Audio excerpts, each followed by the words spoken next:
So ప్రియ సహోదరి సహోదరులు, మనలో చాలామంది తోట అంచునే ఉండిపోయారు, ఇంకా ముందుకు వెళ్తల్లా.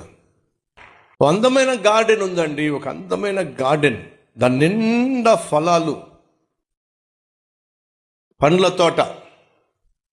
ఆ పండ్ల తోటలో నువ్వు అడుగు పెట్టావు, అడుగు పెట్టిన 2 అడుగులు వేసావో లేదో నీకు జాంకాయలు కనిపించినాయి. ఇప్పుడు ఏం తింటావు నువ్వు? జాంకాయ. ఒక 10 అడుగులు లోపలికి వేసావు, అక్కడ యాపిల్ పళ్ళు ఉన్నాయి, యాపిల్ చెట్లు ఉన్నాయి. ఇప్పుడు ఏం తింటావు? యాపిల్. అంటే అర్థం ఏమిటి? ఆ పండ్లతో కూడినటువంటి ఆ తోటలో నువ్వు అడుగు పెట్టినప్పుడు నువ్వు ఎంత లోపలికైతే వెళ్తావో అన్ని రకాల పండ్లు నువ్వు తినగలుగుతావు.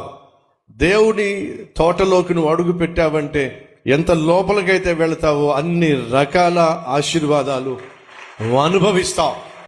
మళ్ళా చెప్తున్నా, నువ్వు దేవునికి ఎంత దగ్గరగా వస్తే అంత ఎక్కువగా నువ్వు ఆశీర్వదించబడతావు, అనేక మందికి ఆశీర్వాదంగా మారతావు.